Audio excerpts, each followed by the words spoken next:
Every morning, the golden retriever pressed himself against the high chair and refused to move away. His family thought he wanted scraps. He wasn't watching the food. He was watching the baby. Buddy had been part of the Callahan family for 6 years. He was the kind of golden retriever that people photograph without asking permission. Wide amber eyes, perpetually gentle expression, the fur of someone who takes their appearance seriously.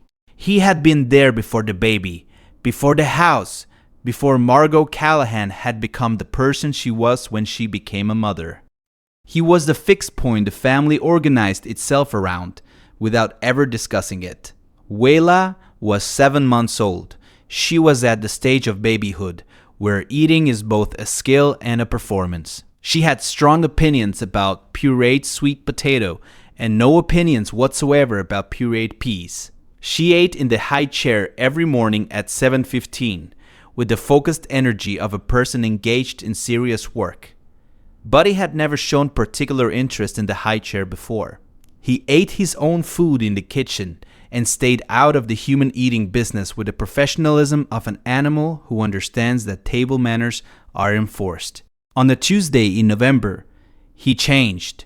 He pressed himself against the base of the high chair during breakfast and stayed there.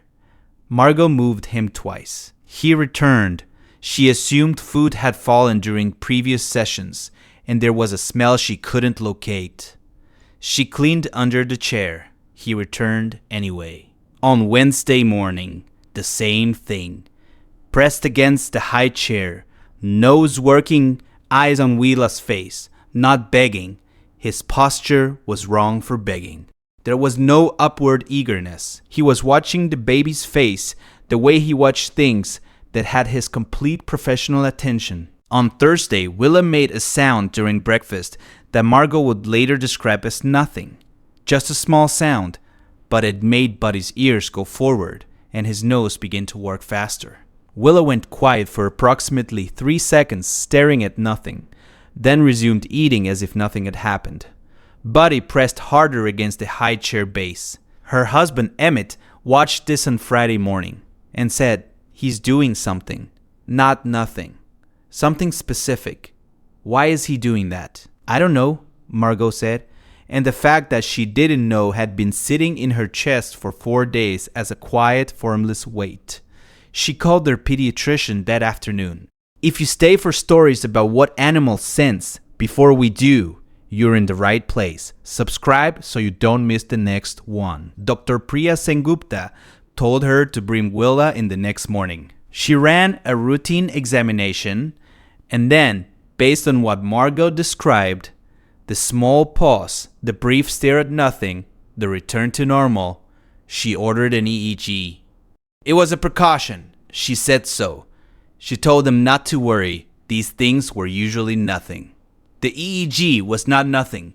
Willa had a form of infantile absence seizures, brief electrical disruptions in the brain that presented as momentary stares and pauses so short they were easily mistaken for ordinary infant distraction. They were not dangerous in themselves, but in an infant eating solid food, an absence seizure at the high chair, a moment of sudden disconnection while a piece of food was in the mouth, created an aspiration risk that Dr. Sengupta was careful and thorough in explaining.